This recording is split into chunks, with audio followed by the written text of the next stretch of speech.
Let's talk about practicing Western and Eastern martial arts.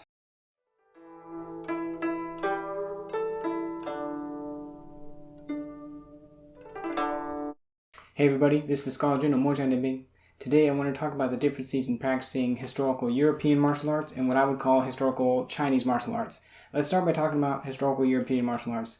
So for those who don't know, historical European martial arts is, or HEMA for short, is basically martial arts where you look at manuals and texts from the past, particularly in Europe, and you recreate martial arts techniques from those manuals.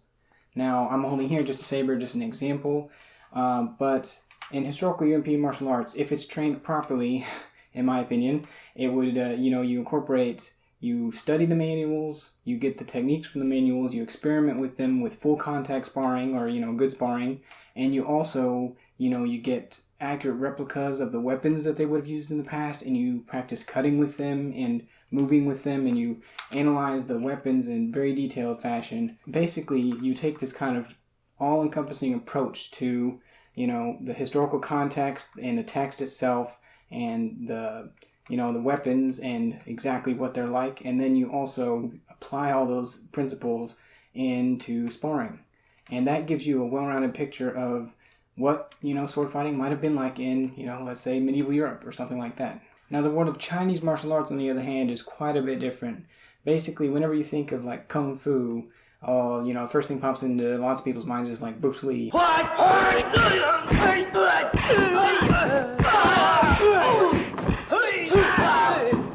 Anyone who knows a little bit more about Kung Fu will know that it has like a ton of different weapons.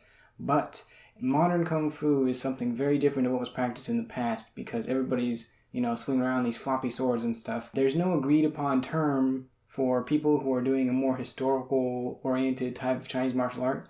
There are some people who call it like historical Chinese martial arts or historical Asian martial arts or traditional Chinese martial arts, like as they should be practiced kind of.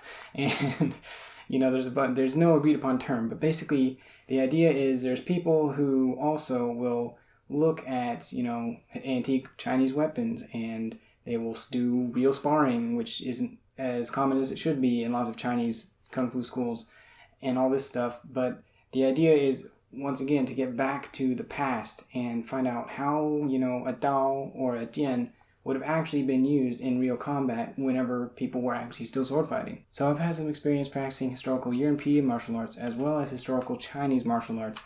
And what are some of the differences in practicing both of these two broad martial systems? I would say that the biggest difference in historical Chinese martial arts is the fact that, we have a lot of living martial arts that come from China. Now, in Europe, the only place where you can find, historical martial arts, arguably the living traditions are, sport boxing, wrestling, as well as modern day Olympic fencing, where you use the foil, epee, or saber. But those weapons are quite a bit different from, let's say, German longsword or something like that. It's just there's no direct link to weapons like that. However, in China, not for all weapons, but for many weapons, we actually have living traditions of, practitioner, master to student that has been passed down all the way to the modern day. And that has some very different implications for how we approach, historical martial arts and using these weapons in a historical fashion.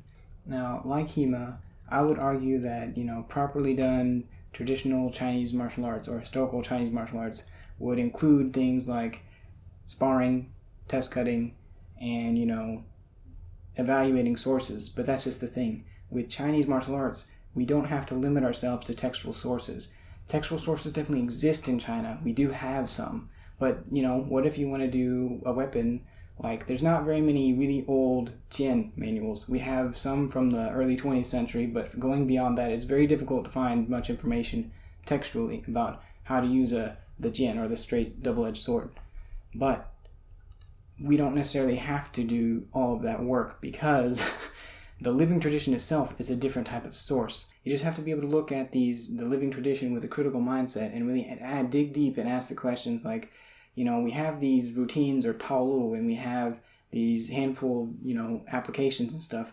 Are these applications, how old are they really? How old is the style itself really?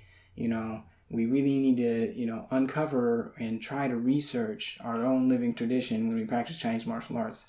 And we have to think critically about, were things added in later and who added them and why, all that other stuff. But the basic idea is that in Chinese martial arts, we have this big advantage that HEMA lacks in some ways, because we have an alternative form of source to draw upon whenever we're trying to recreate or capture the, you know, the historical martial arts that were practiced with swords and everything else.